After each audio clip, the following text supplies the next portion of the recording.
경제발전소 박연미입니다. 한동안 기름값이 더 오를 것 같습니다. 석유 수출국 기구 오펙과 러시아 같은 주요 산유국들의 협의체 오펙 플러스 회의가 취소됐습니다. 아랍에미리트가 다른 산유국들이 합의한 내용에 반발해서입니다. 증산 합의가 무산되면서 브렌트유는 배럴당 $77 위로 뛰었습니다. 물가 부담이 걱정입니다. 오른 기름값이 오늘 당장 주유소에 반영되진 않더라도 원유발 인플레이션은 무시할 수 없는 변수니까요. 이러다 어느 날 깜짝 합의를 하기도 하는 게 공인된 담합기구 오펙이기도 하지만 시장의 흐름만큼은 매의 눈으로 지켜봐야겠습니다. 7월 6일 화요일 경제발전소, 저는 박연미입니다.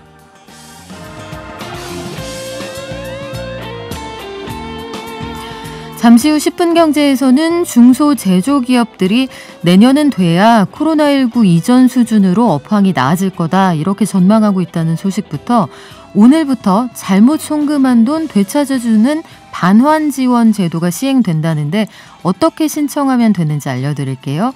그리고 온라인 투자연계 P2P 업체 그리고 가상화폐 사업자들이 사업자 등록 이제 데드라인이 임박했거든요. 폐업 사업자에게 투자금 떼일 수 있다 이런 우려가 있는데 관련 내용 전문가와 함께 짚어보겠습니다. 화요일 경제 이슈 현장, 오늘은 부동산 얘기해 볼 건데요. 부동산 매수와 매도의 타이밍 언제가 좋을지 홍춘욱 박사님과 함께 배워보겠습니다. 마지막으로 알아봅시다. 7월부터 깐깐해지는 대출 규제, 총부채 원리금 상환 비율 DSR 규제 강화된다고 말씀드렸죠. 어떻게 달라지는 건지 함께 알아볼게요. 그럼 증시가겠습니다. 키움증권의 한지영 연구원 연결돼 있습니다. 안녕하세요. 네, 안녕하세요. 네, 간밤에 미국은 독립기념일 휴장이었고 유럽하고 중국 증시는 좋았죠? 네, 맞습니다. 그래서 유럽 쪽만 먼저 말씀을 드리면은 일단 유럽 쪽에서도 델타 변이 바이러스가 여전히 좀 골칫거리였지만 그래도 6월 서비스업 PMI 지표가 호조세를 보인 가운데 영국 정부는 봉쇄 조치를 해제한다고 발표를 했고 더 나아가서 국제 유가도 산유국들 간 불협화음으로 인해서 강세를 보였다는 점이 이른바 경기 민감주 위주로 상승세를 연출하면서 대부분 유럽 증시는 강세로 마감을 했습니다. 그래서 유로존 서비스업 PMI 호조세를 보였다고 제가 말씀을 드렸는데 지금 유로존 이제 서비스업 기업들의 이제 설문조사를 대상한 지표인데요. 이거 같은 경우는 지금 2007년 7월 이후 가장 높은 수준을 기록했습니다. 그래서 인플레이션 압력이 확대되고 있음에도 불구하고 경제 정상화에 따른 수요 급증이 유로존의 경기 모멘텀을 개선시키고 있는 이러한 상황입니다. 그렇군요. 코스닥도 연이어 사상 최고치를 경신하고 코스피도 괜찮은데 우리가 항상 궁금한 게 국민 주식이라고 하는 이 삼성전자 주가가 왜 이렇게 안 오릅니까? 예, 이거 저도 지금 많은 고민을 안고 있는 문제이고 이거는 대부분 투자자들이 가지고 있는 공통된 고민일 거예요. 그런데 주목해야 될 점은 지금 삼성전자를 포함한 반도체 업종의 주가 부진 현상은 비단 국내뿐만이 아니라 한국, 미국, 중국, 일본 등 전 세계적으로 나타나고 있는 공통된 현상입니다. 이 영향은 아마도 반도체 공급 부족, 또 거시경제 불확실성에 따른 전반적인 전 세계 반도체 업종의 투자 심리가 위축되었다. 더 나아가서 최근까지도 경기 민감주들로 투자 자금이 쏠린 여파가 컸다라고 보고 있어요. 그런데 제가 여기서 드리고 싶은 말씀은 지금 한국을 포함한 반도체 업종들의 올해 그리고 내년도의 실적 전망치는 추세가 훼손되지 않고 우상향하고 있다는 점입니다. 그리고 최근에 주가가 부진했던 현상이 거의 6개월째 이어졌는데 이러한 주가 부진 현상을 만들어냈던 요인들, 예를 들어서 앞서 말씀드린 반도체 공급 부족 그리고 거시경제 불확실성 이거는 지금 상당 부분 주가에 반영된 측면이 있기 때문에 저는 지금부터 삼성전자라는 이 주식을 국민 주식을 모아가기에 좋은 시점이라고 볼 수가 있고요. 그렇게 보는 이유는 지금부터는 하락 압력보다는 상승 압력이 그 상승 여력이 더 크다라는 좀 말씀을 드리고 싶습니다. 네, 내일 실적 나오는데 실적도 지금 긍정적으로 보고 계신 모양이네요. 네, 지금 실적에 대한 기대감도 있고 그리고 2분기 실적보다는 이제 2분기 실적 발표 후에 삼성전자 측에서 이제 올해 남은 기간이라 내년도에 업황을 어떻게 볼 것인지 그 방향성을 제시하는 게 가장 중요한 포인트라고 생각을 하고 있습니다. 네. 그리고 어제 장마감 후에 신풍제약이 코로나 치료제 이상 임상 요건에 도달하지 못했다. 이 소식이 하나 있었고 외신에서 화이자랑 모더나 백신 관련 오보도 있었는데 이게 오늘 제약 바이오 쪽에 어떤 영향 줄까요? 네, 아무래도 단기적으로 투자 심리를 위축시킬 만한 요인으로 바라보고 있어요.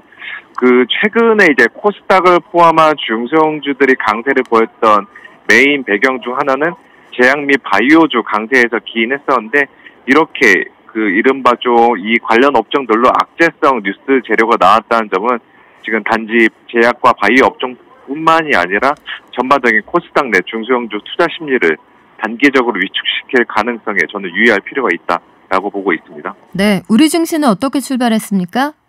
네, 지금 코스닥은 하락세로 출발했고 코스피는 플러스 0.3%대 강세를 보이고 있고요. 어제 같은 경우는 중소형주들의 움직임이 좋았는데 오늘은 방금 말씀드린 제약 바이오 관련된 투자 심리 위축으로 중소형주보다는 대형주들이 상대적으로 나은 모습을 보이고 있고요. 현대차 같은 경우는 조금 아침에 나왔던 뉴스를 보니까 반도체 수급난으로 브라질 공장 가동을 중단한다고 밝혔는데 이러한 요인들도 역시 상당 부분의 주가에 반영된 측면이 있었던 만큼 현대차랑 기아차 주가 오늘은 생각보다 견조한 흐름입니다. 그렇군요. 여기까지 들을게요. 지금까지 키움증권의 한지영 연구원이었습니다. 고맙습니다. 네, 감사합니다. 저희 방송 중에 샵 0951로 문자 주시면 선정해서 녹용 선물 세트 드리고 있습니다. 짧은 문자는 50원, 긴 문자는 100원입니다. 깨어있는 경제발전소. 매일 아침 9시 경제를 이해하는 똑똑한 습관. 경제발전소 박연미입니다. 네, 남쪽 지방에 비가 상당히 많이 온다고 합니다. 파라나55님, 박연미 나와라 오바. 여기는 부산 비가 엄청 오고 있다. 모두들 비 조심하세요. 라저. 알겠습니다. 여기는 비가 아직 안 오는데요. 남쪽에 피해가 크다고 합니다. 진도 그리고 우리 식구들 경남 산청에도 계시고 울산 그리고 보성에도 계시죠. 지금 전주 쪽에도 비가 많이 오고 있다고 하는데 모두들 건강하시기 바랍니다. 매일 아침 쏟아지는 경제 뉴스 아침에 10분만 투자하면 충분히 따라잡을 수 있습니다. 10분 경제 중소제조기업의 절반 이상이 경영 회복 시점을 내년으로 보고 있다고 하네요. 그리고 안타까운 인명사고가 있었죠. 항만 안전관리에 정부가 뒤늦게 나서기로 했답니다. 오늘부터 잘못 송금한 돈도 예금보험공사가 대신 찾아준다고 하는데요. 정리해서 한겨레 신문 이지혜 기자가 전합니다. 안녕하세요. 안녕하세요. 네, 중소제조기업의 과반이 내년은 돼야 코로나19 이전 수준으로 경영 업황이 회복이 될 거다 이렇게 내다보고 있군요. 예, 맞습니다. IBK 경제연구소가 300인 미만 중소제조기업들 대상으로 설문조사를 했는데요. 조사 대상 1000개 업체 가운데 56.4%가 2022년에 코로나19 이전 수준으로 회복이 가능하다고 내다봤습니다. 그 경영 안정화를 위한 나름의 노력들을 많이 하고 있었는데요. 원가 절감이 가장 중요한 전략이었고요. 제품 혁신, 거래처 다각화 등이 그 뒤를 이었습니다. 또 경영 안정화에 영향을 미칠 외부 요인으로는 원자재, 부자재 가격 상승을 꼽는 응답자가 70%가 넘었습니다. 코로나 재확산이나 금융비용 증가 역시 또 다른 걱정거리였습니다. 네, 최근 들어서 저희가 원유 가격 올랐다는 말씀 전해드린 것처럼 원자재 가격이 전반적으로 인플레를 유발할 수 있다 이런 걱정이 나오는 정도인데 이게 중소제조업체들은 피부에 와 닿는 모양이에요? 네, 그런가 봐요. 일단 실제로 조사 기업 중에서 89.8%가 원자재 가격 상승에 영향을 받고 있다고 답을 했어요. 그리고 지난해 하반기부터 이런 영향이 계속 시작됐다는 분석이고요. 28%의 기업은 원자재 가격이 상승을 하는데도 그 판매 가격에 반영을 못하고 있어서 또 국내 많은 중소제조기업 제조업체가 영업이익 감소를 좀 피하기가 어려운 상황이라고 예측되고 있습니다. 중소기업들은 이것 때문에 원가 연동제로 납품 단가를 제대로 받게 해달라거나 아니면 원자재 수급을 위한 신규 판로 지원 아니면 원자재 구매 금융 보증 등의 정책적인 지원이 필요하다고 요구하고 있습니다. 네, 현장에서 어려움 토로하시는 분들 저희도 문자 많이 받고 있는데 여러 가지 상황을 두루 고려한 조치가 좀 나왔으면 좋겠습니다. 이번에는 평택항 컨테이너 사고 이후에 후속 조치 얘기를 좀 해볼 건데 고 이선호 씨가 사망한 지 2달여 됐죠. 항만 안전관리가 강화된다고요? 네. 앞으로 항만 안전관리 책임을 하역 사업자로 일원화하면서 안전대책이 강화될 예정입니다. 어제 해양수산부가 고용노동부와 함께 항만 사업장 특별 안전 대책을 공개했습니다. 안전 문제가 이게 누구 책임인지 명확히 정하는 것이 이번 대책의 골자였는데요. 이제 하역 업체가 소속 직원뿐만 아니라 모든 항만 출입자를 포함해서 안전관리 계획을 다 세워야 하고요. 해수부 등의 승인을 받아야 합니다. 그래서 이걸 하려면 선사 중심으로 그동안 이뤄졌던 계약 구조를 하역업체 중심의 일괄 계약 수조로 개편을 해야 되거든요. 그래서 하역업체가 선사, 항만 연관업체 등과 한꺼번에 계약을 해서 안전관리 책임하고 권한을 가지게 되는 겁니다. 그리고 정부는 32년 동안 손보지 않았던 항만 하역 작업 안전 기준도 좀 더 강력하게 수정하기로 했습니다. 네, 이제는 사법경찰이 적극적으로 개입할 수 있는 통로도 마련이 되는 모양이네요. 네, 기존에 그 항만별 안전협의체라는 게 있었는데요. 사실 강제력 없이 자율적으로 운영이 됐었는데 이제 사법경찰권이 있는 근로감독관, 고용노동부의 근로감독관과 그 항만 노동자 단체가 참여를 하게 됩니다. 그래서 법적 상설 협의체로 격상이 되고 매년 2번씩 합동 점검도 하게 됩니다. 해수부는 별도로 그 지방 해수청에 항만 안전 점검관을 신설해 배치하기로 했고요. 항만 사업장마다 안전 관리 계획서를 승인하고 상시적으로 이행하고 있는지 점검하는 역할을 맡게 됩니다. 그 영세한 규모의 중장비 업체들 경우에는 이런 안전대책을 따라오기 되게 버거울 수도 있기 때문에 정부는 필수 안전 장비에 대해서 예산 지원도 하기로 했고요. 그래서 이번 안전대책에 내년까지 약 50억 원이 투입될 예정입니다. 네, 그리고 우리가 지난번에 한번 전해드렸는데 단순하게 계좌번호 같은 거 잘못 눌러서 잘못 송금한 돈을 되찾아주는 예금보험공사 센터가 드디어 문을 여는 모양이네요. 네, 어제부터 차고 송금 반환 지원 제도가 본격 시작을 했습니다. 혹시 다른 계좌번호로 돈을 잘못 보냈거나 0을 하나 더 누르는 바람에 원래 보내려던 돈보다 더 많이 보냈을 경우에 이 돈을 되찾아주는 과정을 예금보험공사가 지원한다는 건데요. 직접 자진 반환 권유도 해주고 그래도 반환하지 않을 때에는 법원을 통해서 지급 명령도 내리도록 도와줍니다. 이렇게 돌려받으면 우편 안내 비용, 지급 명령 인지대, 인건비 등 각종 행정 비용들을 공제하고 잘못 보내신 분에게 돌려드리게 됩니다. 네, 수수료를 좀 제하고 돌려드린다는 건데 일단 잘못 안 하는 게 제일 좋겠지만 만에 하나 실제로 돈을 잘못 보냈다 그러면 뭐부터 하면 됩니까? 일단 차고 송금이 발생을 하면 바로 예보로 가시면 안 되고요. 금융사를 통해서 우선 반환 요청을 해야 합니다. 금융사를 거치지 않으면 예보 제도를 아예 이용할 수 없게 되어 있어서요. 일단 금융사를 통해 이야기를 하고 그랬는데도 불구하고 수취인이 돈을 주지 않는다고 한다면 예보문을 두드려야 합니다.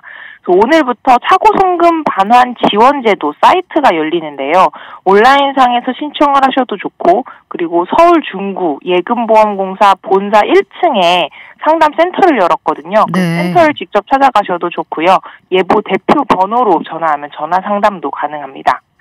근데 이게 오늘 이후 발생한 5만 원 이상의 차고 송금에 대해서만 지원이 가능해요.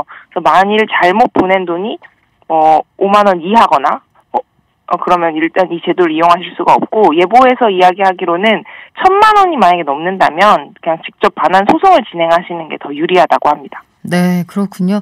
지금까지 한겨레 신문의 이지혜 기자와 함께했습니다. 고맙습니다. 감사합니다.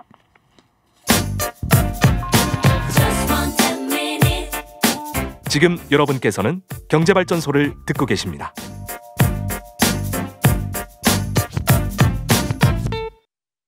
네, 7937님 청취율 조사 기간 라디오는 박연미의 경제발전소죠 해주셨는데, 야, 저희들보다 더 잘하세요. 이 라디오 많이 듣는 분들은 청취율 조사 기간까지 스케줄로 꽉 잡고 계시네요. 맞습니다. 오늘부터 청취율 조사 기간인데요. 모르는 번호, 나쁜 번호는 받으면 안 되시겠지만 평소에 즐겨 듣는 라디오 프로그램을 묻는다 이런 전화가 오면 끊지 마시고요. 당연히 경제발전소 박연미입니다. 이렇게 얘기해 주시면 됩니다. 보이스피싱은 당연히 조심하셔야 돼요. 그리고 우리 가상자산 얘기 좀 해볼게요. 특금법이라는 게 제정이 됐습니다. 유예기간이 끝나서 9월 24일까지 가상자산 거래소는 은행 실명 계좌를 터야 하거든요. 여러 가지 요건을 갖춰야 하는데 이거 갖추지 못하면은 그 암호화폐 거래하는 곳들이 문을 닫을 수도 있다고 해요. 앞으로 어떻게 될 건지 투자자들은 그래서 뭘 주의하면 될지 서울과학종합대학원 디지털금융 MBA 과정의 주임 교수 이병욱 교수와 함께 알아보겠습니다. 안녕하세요. 네네, 안녕하세요. 네, 9월 24일이 데드라인인데 금융정보분석원에서는 일단 이 거래소들을 대상으로 컨설팅을 하고 있는 모양이군요. 네네네. 지금 어쨌든 이 법의 목적이 자금 세탁 방지이지 않습니까? 그러면 이제 최소한의 요건을 갖췄는지, 그리고 그 요건을 어떻게 신고하는지에 대해서 뭐 전산의 물적 요건이라든지 일련의 보고 의무 이런 부분을 이제 뭐 금융정보분석원뿐만이 아니라 예탁결제원, 뭐 거래소, 과기정통부, 그다음에 이제 인터넷진흥원 이렇게 해서 이제 현장 점검 비슷하게 이제 알려주고 있는 거죠. 신고 절차를 원활하게 하기 위해서. 아, 그렇군요. 이런 상황에서 이제 지난 4일이었습니다. 은성수 금융위원장이 만약에 가상자산 관련해서 금융사고가 생긴다. 그러면 이 계좌를 터준 은행도 연대 책임을 져야 한다고 얘기를 했어요. 그러면 은행 입장에서 생각을 하면은 이 가상자산 거래소하고 계속 협업을 해야 하나 말아야 하나 굉장히 고민될 것 같거든요. 그렇죠. 이 취지는 그 미국의 이제 금융범죄수사국이라고 있거든요. 근데 거기서 한 트래블 룰이라고 있습니다. 쉽게 말하면 돈을 송금하고 이제 수인을 할 때 돈을 이제 보내는 사람은 인적 사항을 상대 금융기관에 보내게 돼 있거든요.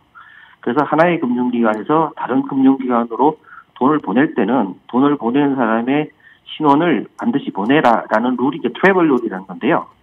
지금 예를 들어서 은행을 통해서 가상자산 쪽으로 들어가면 가상자산 취급업소는 금융기관이 아니지 않습니까? 네. 그러면 이 트래블 룰에 대한 의무는 다른 금융기관에 가기 전까지는 끝나지가 않거든요.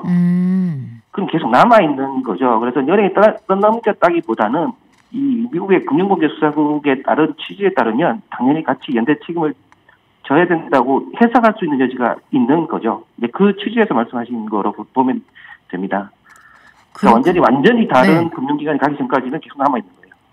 그러면은 은행 입장에서는 당연히 심사를 굉장히 깐깐하게 할 수밖에 없을 텐데 결국은 금융당국이 이 은행하고 거래소가 팀을 맺을지 안 맺을지 요거를 9월까지 결정해라 한 건 은행들이 옥석을 알아서 가려라 이런 뜻이 담겨 있는 것 같기도 하거든요. 근데 이렇게 되면 업비트, 빗썸, 코인원, 코빗 우리가 잘 알고 있는 가상자산 거래소들도 앞으로 어떻게 될지 모르는 거 아닌가요?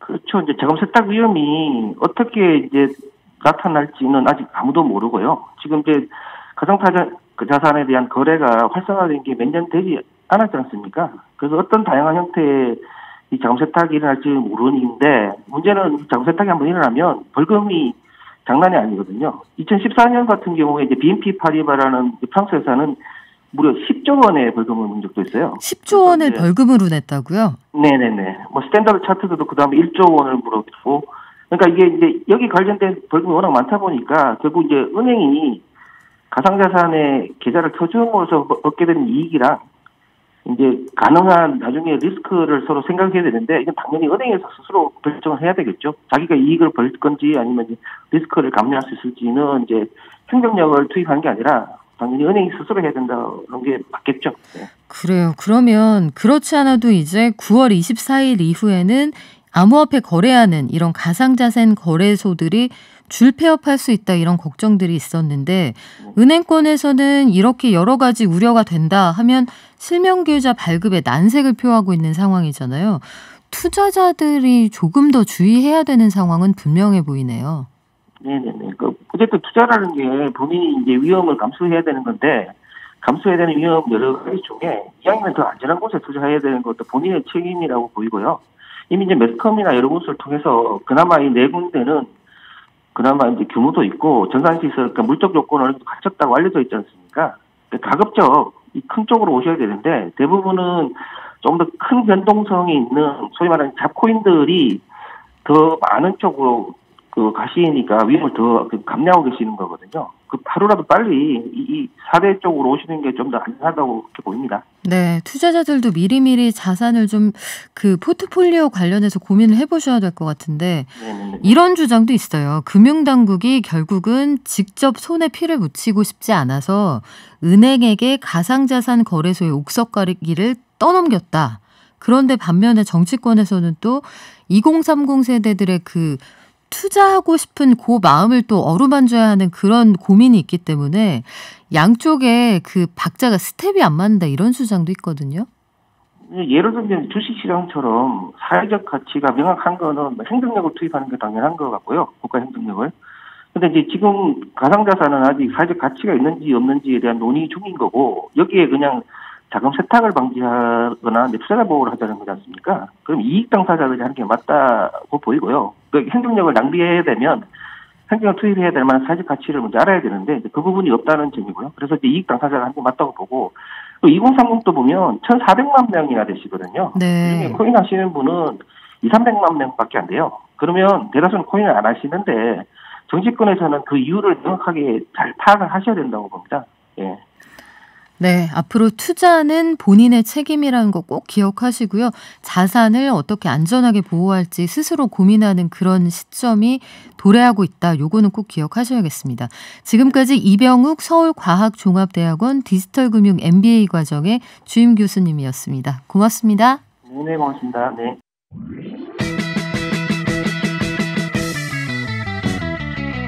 발빠른 경제발전소. 경제발전소 박연미입니다에서는 여러분의 소중한 의견을 받고 있습니다. 짧은 문자 50원, 긴 문자 사진 문자 100원, 샵 0951 또는 TBS 앱을 통해 받습니다.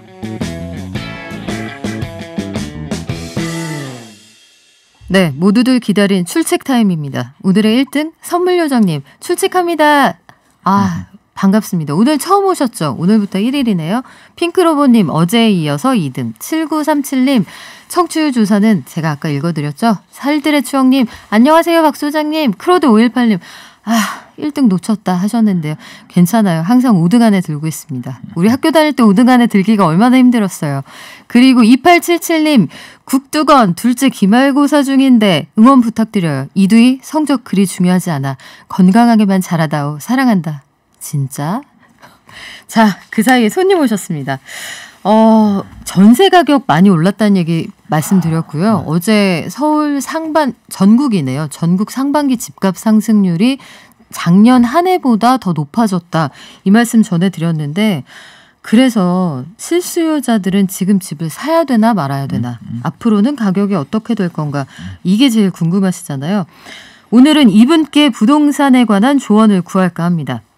신간 돈의 역사는 되풀이된다의 저자이자 국내 최고의 이코노미스트 현자 홍춘욱 EAR 리서치 대표님 오셨습니다. 안녕하세요. 네, 안녕하세요. 네, 홍현자님이시라고 별명이 자주 뵈니까 좋은데요. 지난번부터 한번 여쭤보고 싶은 게 있었어요.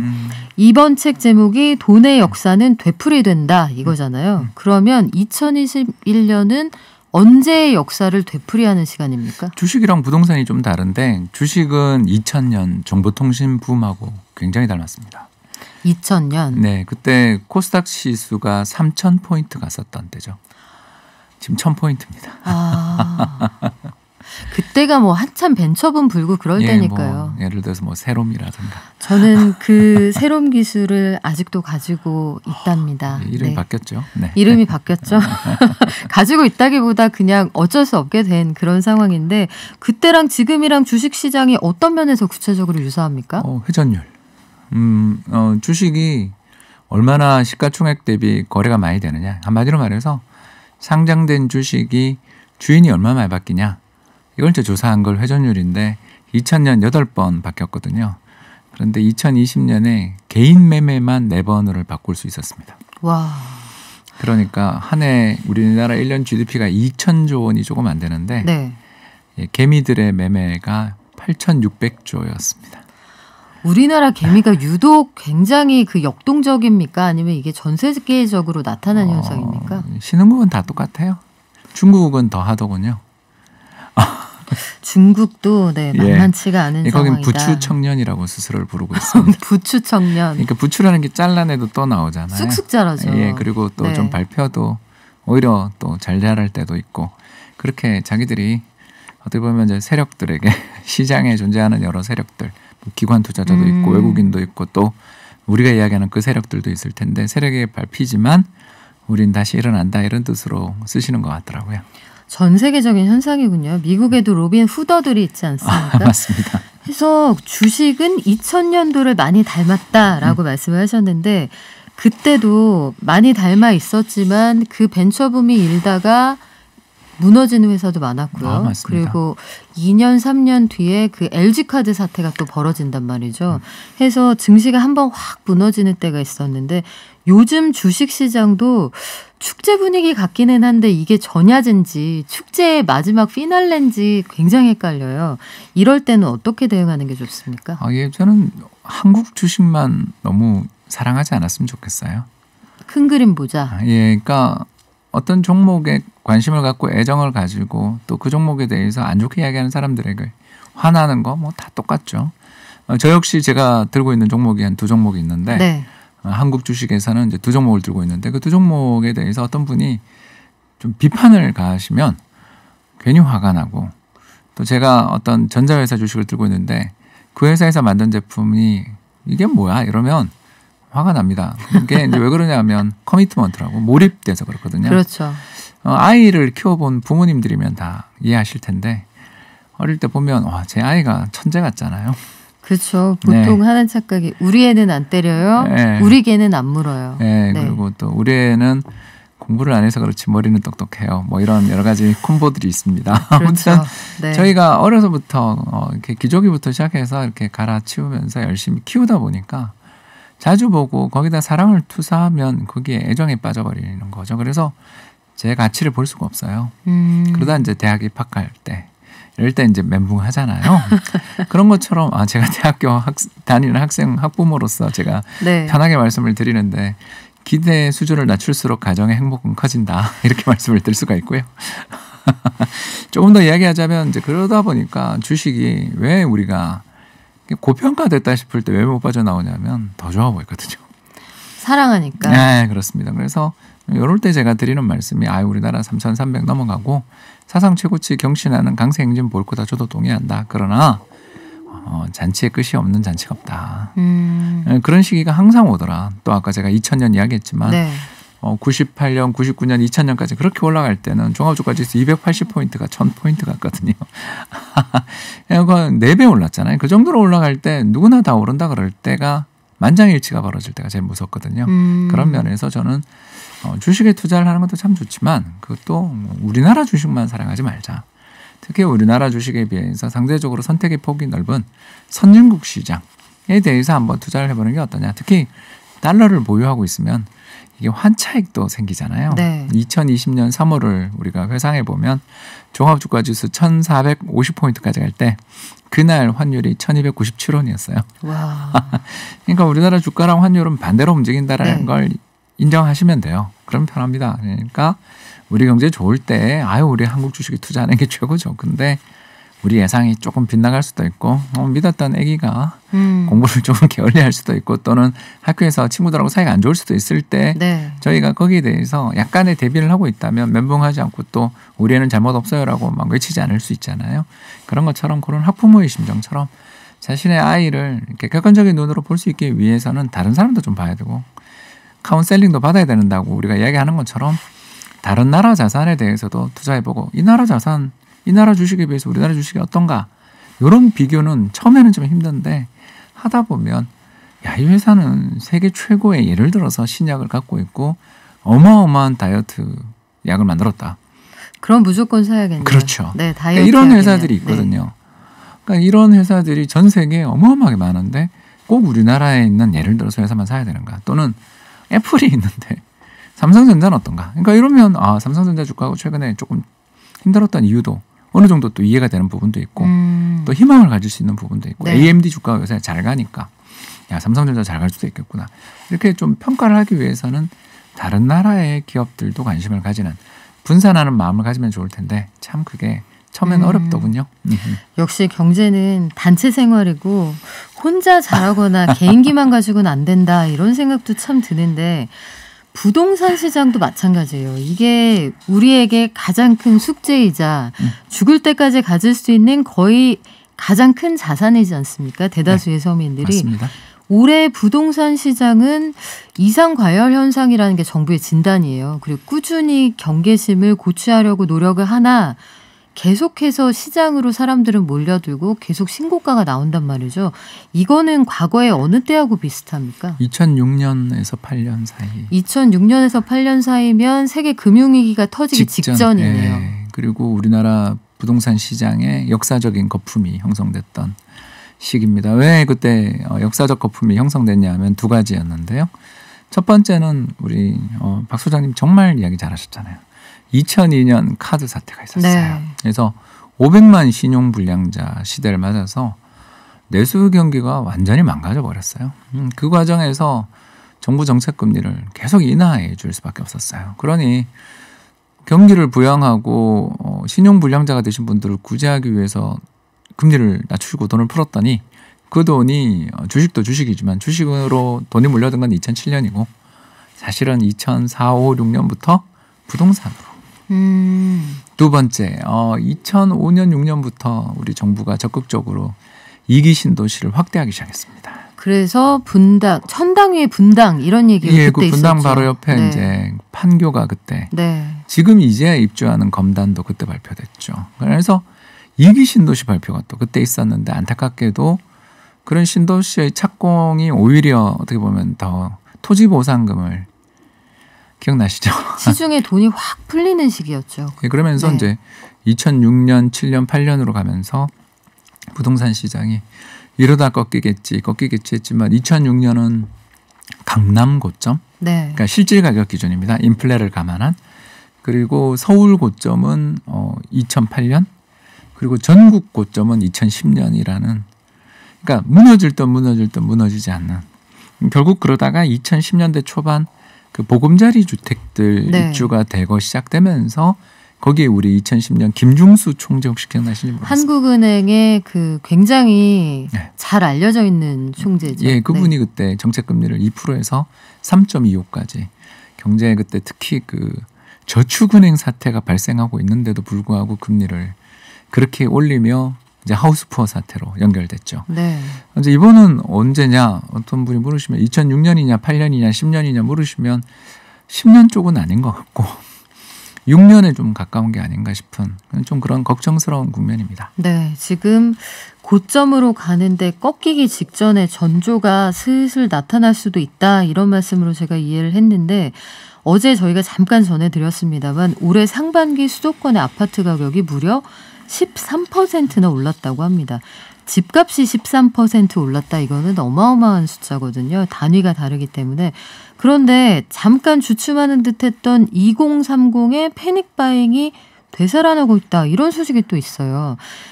그 상식적으로 우리가 생각하면 가격이 그동안 많이 올랐고 상반기에 꼭지점까지 오르는 것 같으면 좀 더 사야 정상이잖아요. 근데 왜 자꾸 패닉 바잉이 일어나는 거예요? 두 가지죠. 하나는 기대가 무너졌고요. 좀만 기다리면 안정될 것이다. 또 임대차법 이후에 일시적인 마찰 이후에 전세 가격이 안정될 것이다라는 그런 기대들을 많이 줬었는데 결국 1년 지나고 보니까 벌써 이제 임대차법 발효 1년이 돼가네요. 일단 뭐 기대는 완전히 무너졌고요.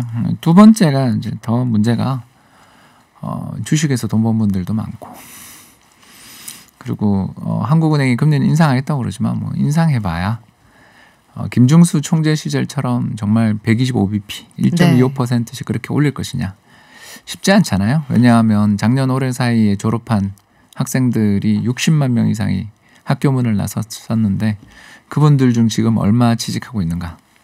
그러니까 카드 위기 때 이야기를 제가 했던 이유가 이거죠. 그래서 금리를 인상하긴 인상할 것 같은데 뭐 그래봐야 소용있겠냐.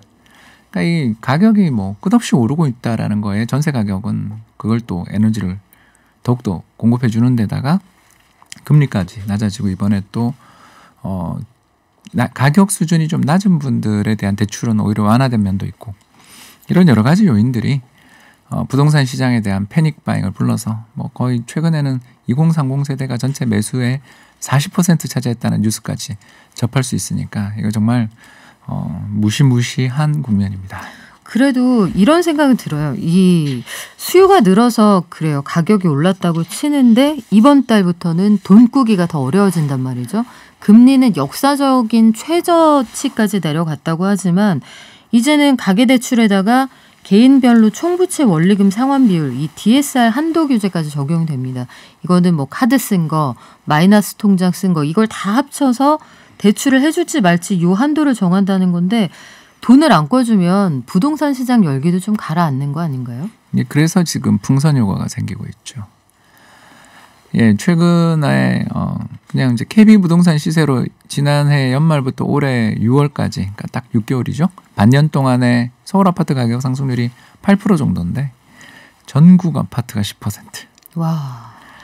그러니까 수도권이 더 많이 올랐다는 이야기는 아까 하셨으니까 넘어가고요. 그러니까 왜 경기도랑 인천에 또는 최근 들어서는 충남과 경남에 그 어마어마한 돈이 몰리는가? 상대적으로 싸거든요. 그러니까 DSR 규제나 각종 규제를 하니까 특히 15억 이상 아파트는 아예 대출도 못 받게 막아놨으니까 정말 서울은 표현이 좀 그렇습니다만 찐부자만 접근할 수 있는 시장이 되니 상대적으로 규제도 덜하고 가격도 또 낮으며 무엇보다 이번 DSR 규제가 있긴 합니다만 얼마 전 아무튼 담보대출 규제에서 6억 이하 아파트는 상대적으로 혜택은 조금 있었잖아요. 네. 그런 부분까지 겹치면서 이게 이제 전국으로 확산되는, 그러니까 서울에서 시작된 부동산 가격의 상승이 전국으로 확산됐던, 그래서 아까 제가 2006에서 2010년 이야기를 한 게 강남 고점 2006년, 강북 고점 2008년, 전국 고점 2010년 이야기를 제가 아까 잠깐 했던 네. 이유가 지금 그때랑 너무 유사하다. 그러니까 서울이 뭐 진정된 건 아니지만 서울에서 시작됐던 가파른 가격 상승이 전국으로 확산되는 중인 거죠. 그러면 소위 총알이 넉넉하지 않은 사람들이 본인이 끌어댈 수 있는 돈의 한도를 생각해서 서울 밖에 있는 부동산에 관심을 갖기 시작한다는 얘기인데, 그래서 대표님이 늘 강조하시는 해법이 있어요. 부동산 시장에 부동산 햇볕 정책이 필요하다 이렇게 말씀을 하시는데 부동산 햇볕 정책이 뭡니까? 간단하게 이야기하겠습니다. 3기 신도시, 2기 신도시를 제가 아까 비교했잖아요. 자, 2기 신도시가 왜 부동산 가격을 못 잡았을까? 간단합니다. 저밀도의 전원 개발 또는 친환경 개발을 했어요. 그렇죠. 원마을 이런 데 가보면은 환경이 좋은데 고밀도 개발은 아니었죠. 네, 뭐 네. 대표적인 게 행복도시. 그리고 판교 이런 데 가보시면 여기 좋군 하다가 이면도로를 들어가는 순간 기겁하게 됩니다. 왜? 차가 말도 못하게 무질서하게 주차되어 있는 모습을 보고 놀라셨을 거예요. 그리고 2차선 도로들이 대부분이고, 아니 대체 2000년대 중반에 지어진 이 신도시들이 우리나라에서 가장 최신의 첨단 기술이 적용된 신도시들이 왜 이 모양일까 놀라게 되죠. 그러니까 큰 뻗어있는 큰 대로는 좋은데 뒤로만 들어가는 순간, 이면도로를 들어가는 순간 끔찍합니다. 특히 판교의 상업시설 쪽 가면 뭐 말도 못하죠. 자, 왜 이런 일들이 벌어지는가? 간단합니다. 일단 너무 이상에 치우쳤어요. 역 근처 또는 핵심적인 어떤 교통의 중심지, 예를 들면 판교역. 네. 딱 내리면 상업시설밖에 없고 공원밖에 없어요. 그리고 주변이 전부 LH공사입니다. 단 한 개 아파트를 제외하고는 다 LH공사죠. 물론 다 지금 플랜카드 붙어 있습니다. 자, 좋은 목표죠. 거기 사시는 분은 로또를 맞은 겁니다. 또 더군다나 기회까지 잡으신 분들도 있을 겁니다. 그러나 지금 신도시 개발을 한 이유가 뭐냐 이거죠. 한마디로 말해서 서울과 수도권으로 걷잡을 수 없이 번져나가고 있는 부동산 시장의 급등세를 잡기 위해 신속하게 주택을 공급하자라는, 그리고 그 공급되는 주택은 서울이나 경기도의 지금 현재 기축 시세에 비해서 훨씬 싸게 저렴하게 공급해주겠다. 이거 아닌가요? 네. 자, 그런데 저밀도의 전원 개발을 해버리면, 게다가 아파트 단지 사이에는 아주 좁은 이면도로를 만든다. 물론 이제 아름다운 꿈이죠. 그러나 이게 이런 식으로 개발하면 3기 신도시가 뭐 언제 입주할지도 모르지만 사전 청약 정도로 이 걷잡을 수 없이 불타오르는 전국을 태우는 불길을 잡을 수 있냐라는 거죠. 게다가 이번 창릉 신도시 이야기 조금 해보자면 네. 고향 옆에 있는 정말 좋은 자리입니다. 그 제가 이제 자전거를 좋아해서 자전거 타고 이제 강변북로를 타다가 방화대교부터 시작해서 이제 올라가서 일산역 쪽으로 쭉 가는 그런 코스를 참 좋아하는데, 가다 보면 야, 세상에 이렇게 좋은 자리가 있나 싶은 백로가 논이는 강 주변에 넓은 땅이 있습니다. 여기가 바로 창릉 신도시입니다. 네. 자, 이 창릉 신도시에 얼마냐? 36,000호 공급하고 그중에 13,000호가 임대주택이고, 또 전체 나머지 중에서도 보니까 절반 안 되는 물량만 민간 분양이다. 뉴스에 나온 이야기니까 그냥 네. 읽었습니다. 자, 아름다운 꿈이죠. 제가 아까 이야기했던 이야기 다시 하겠습니다.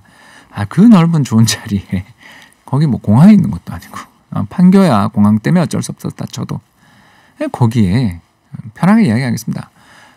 거기 서부선이든 GTX 여기 들어오거든요.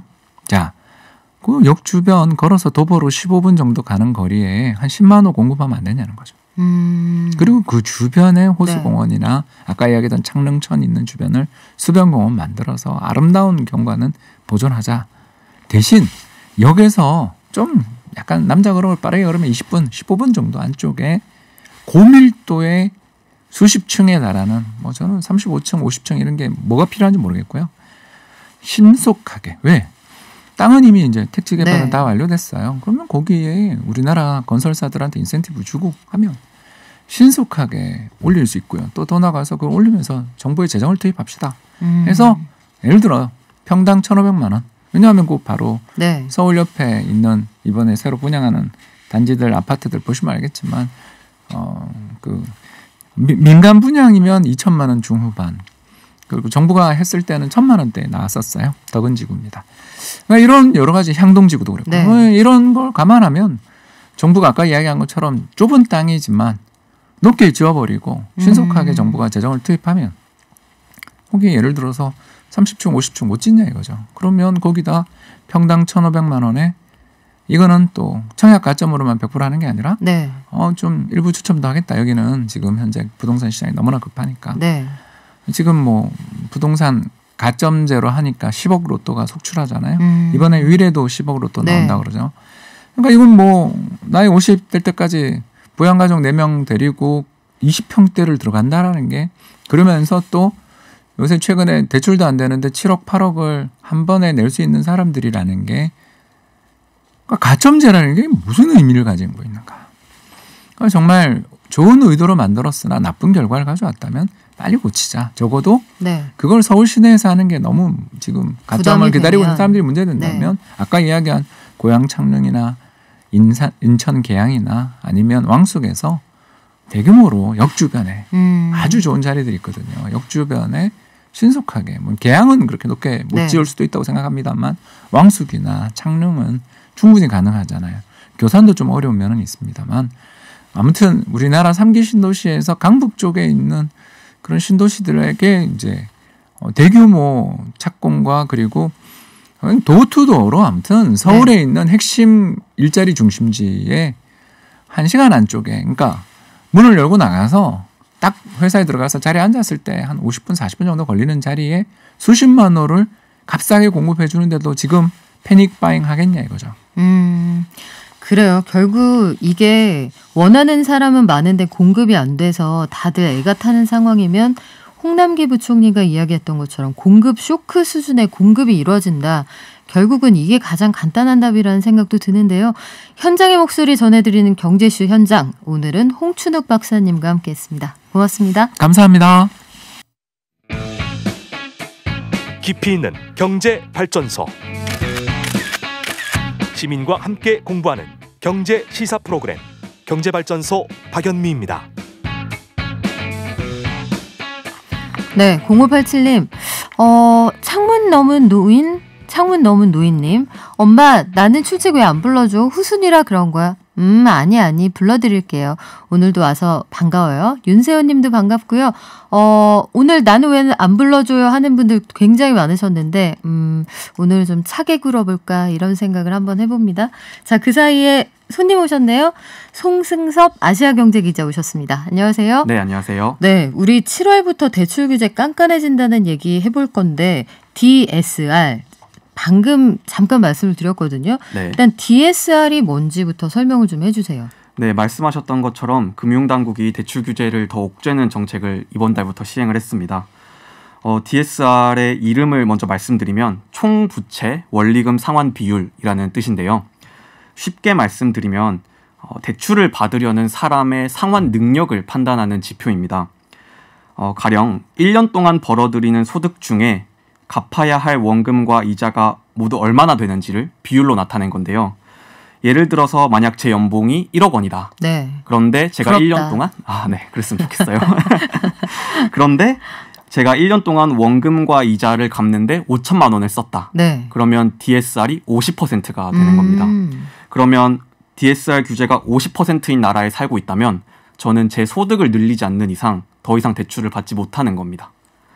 그렇게 되는 거군요. 그러면 기존에도 이 DSR 규제라는 게 있었던 거예요? 네, 있었습니다. 한국에서는 DSR 규제 수준이 약 40% 정도인데요. 모든 분들이 이 DSR 규제를 적용받는 건 아니었습니다. 주택담보대출을 받거나 신용대출을 받을 때 이 DSR 규제가 적용이 되는 건데요. 좀 더 구체적으로 말씀드리면 투기지구 혹은 투기과열지구에서 시가 9억 원이 넘는 아파트를 살 때 요때 한번 적용을 받고요. 본인의 소득이 8천만 원이 넘어가는데 1억 원 이상의 신용대출을 받는다. 그러면 요때도 DSR 규제를 받아왔었습니다. 그런데 이번에는 DSR 규제 대상에 보다 많은 사람이 보다 깐깐하게 적용을 받게 된다 이런 얘기가 되는 거네요. 네, 맞습니다. 그러면 누가 대출을 받기 어려워지는 거예요? 우선 말씀하셨던 것처럼 이 규제 대상이 굉장히 넓어지게 되는데요.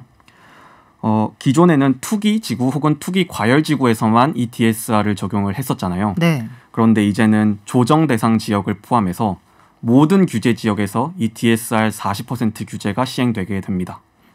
그러면은 대출을 받기가 참 어려워진다. 그리고 현실적으로 우리가 은행에서 주택담보대출 받을 때 비율이 조정이 되면은 부족한 부분을 마이너스 통장 같은 것들로 좀 걸충하는 분들도 많았는데 실제로 소득별로 이 대출이 규제되는 규제폭이 어느 정도 되는 거예요? 네, 먼저 넓어진 규제 대상을 좀 더 말씀을 드리면 그 시가 기준도 9억 원이었었는데 이 기준이 이제 6억 원 이상 넘는 주택을 살 때로 바뀌게 되고요. 또 신용대출의 경우에는 8천만 원 이상인 사람이 1억 원 이상을 빌릴 때였잖아요. 그런데는 이제 이 소득 기준이 없어지고 그냥 소득과 상관없이 누구나 1억 원 이상의 신용대출을 받는다면 이 DSR 40% 규제를 받게 됩니다. 이게 규모로 따지면 주택담보대출의 경우에는 서울 아파트의 한 83% 정도가 되고요.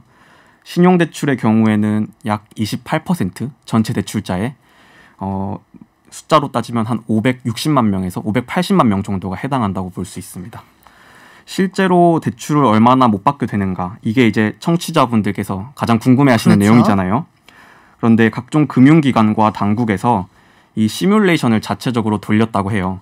이 내용을 일부 공개를 했는데 여러 세부 조건들은 다르기 때문에 정확히 맞아떨어지는 건 아니고 참고용으로 이제 들어주시면 좋을 것 같아요. 우선 본인의 소득이 연소득이 한 5천만 원 정도 되는 직장인이다. 그런데 이 사람이 7억 원 정도에 해당하는 서울 아파트를 산다. 그러면 기존에는 한 2억 8천만 원까지 대출이 가능했거든요. 그런데 이번 달부터는 대출을 받으시면 2억 3천만 원 정도로 대출 한도가 5천만 원 정도 줄어들게 됩니다. 또 연소득이 5천만 원인데 본인이 3.7%의 이자를 내야 하는 3천만 원짜리 마이너스 통장을 가지고 계신다. 이분이 만약 서울에 9억 원짜리 아파트를 산다면 기존에는 한 3억 6천만 원 정도까지 대출이 가능했습니다. 그런데 이달부터는 한 2억 3,700만 원 정도로 1억 원 정도 이 대출 한도가 확 줄어들게 됩니다. 한도가 확 줄어들면은 이거 자금 조달 계획도 꼼꼼하게 세우셔야 될 것 같은데. 네. 근데 이런 생각은 들어요. 이게 지금 얘기하신 게 LTV 40%를 적용했을 때 만약에 9억 원이다 하면 9436 해서 나머지는 현금이 필요하고 네. 그만큼만 대출을 됐었다는 건데 거기서 더 줄어들 수도 있다는 거잖아요. 네, 마이너스 맞습니다. 통장 같은 게 네. 있으면. 그런데 모든 사람들이 현금이 충분한 게 아닌 상황에서 소득이 부족한 청년층 그리고 뭐 딱히 물려받을 자산이 없는 사람들은 그러면은 이 집 사기가 너무 어려워지는 거 아니에요? 그 보완책은 없습니까? 네. 사실 이번 대책이 현금이 많은 부자들에게는 별다른 영향을 주지 않는데요. 말씀하셨던 것처럼 소득이 적은 서민 실수요자나 신혼부부, 청년층에게는 분명 불리한 정책이 맞습니다. 그래서 금융당국에서도 여러 가지 대안을 내놨는데요. 우선 청년층의 경우에는 소득이 적기 때문에 소득을 계산할 때 이 미래소득을 적용하게 됩니다. 그러니까 지금 소득은 작지만 앞으로도 돈을 많이 벌 것이기 때문에 조금 더 많은 소득을 인정을 해주는 거죠. 가령 만 24세 직장인의 경우에는 연봉이 3천만 원이다. 네. 그러면 실제 DSR을 계산할 때는 4,131만 원으로 계산을 해줍니다. 좀 그 한도를 얹어준다 이런 얘기인데 그렇죠. 네. 시장에서 이 정책들에 대해 참 의견들이 많습니다. 어떻게 받아들이실지 요거는 시장에 규제되는 상황 그리고 흘러가는 분위기 좀 보고 저희가 다시 한번 마련해서 전해드릴게요. 지금까지 아시아경제의 송승섭 기자가 전해드렸습니다. 고맙습니다. 네, 감사합니다. 네, 증시 갈게요. 한지영 연구원 연결돼 있죠? 네, 나와 있습니다. 네, 지금 증시 어떻습니까? 네, 코스피는 플러스 0.5%대 상승세를 보이면서 아침에 출발했을 때보다 오름폭을 확대하고 있고요. 지금 3,310선으로 다시 3,300선을 돌파를 했습니다. 그리고 오랜만에 삼성전자, SK 하이닉스 등 반도체 포함 IT 업종들이 2분기 실적 기대감에 힘입어서 지금 동반 강세를 보이고 있는 이러한 상황이고요. 또 테마주들 중에서는 오늘도 정치 테마주들이 급등세를 보이고 있습니다. 그래서 오늘 같은 경우는 우리기술 등 원자력 발전 업체들이 동반 급등세를 보이고 있는데 이 배경은 윤석열 전 총장이 정부의 탈원전 정책 비판을 주도했던 서울대 원자핵공학 교수를 만났다는 소식이 이게 투자자들로 하여금 신재생 에너지 등 탈원전이 아니라 원자력 발전으로 정책 방향이 바뀔지도 모른다는 기대감을 주입시키면서 동반 급등세를 연출하고 있는 이러한 상황입니다. 네, 한지영 연구원이 늘 강조해 주시는 부분인데요. 정치 테마주는 늘 조심하시기 바랍니다. 오늘은 여기까지 드릴게요. 키움증권의 한지영 연구원이었습니다. 고맙습니다. 네, 감사합니다.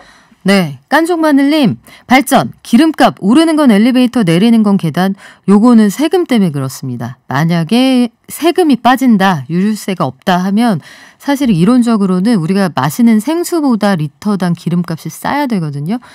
오하나하나둘님, 청취율 전화만 와봐라. 무조건이다. 박연미입니다. 경제발전소입니다. 그렇죠. 여러분, 라디오는 경제발전소 박연미입니다. 그리고 K꽃님님, 마포 지역의 24평 아파트값이 11억 원이 넘어요. 이게 말이 됩니까? 젊은 청년들 내 집 마련할 수 있겠어요. 그래요. 이런 것들 때문에 여러 가지로 우리가 열패감을 느끼게 된다. 이런 청년들이 많은데 집 문제, 모든 복지의 기본입니다. 우리가 이 대선 이벤트 속에서 어떤 사람이 어떤 정책으로 청년들을 위로해 줄지 우리 눈여겨보자고요. 여기까지 듣겠습니다. 우리 내일 다시 올게요. 발전.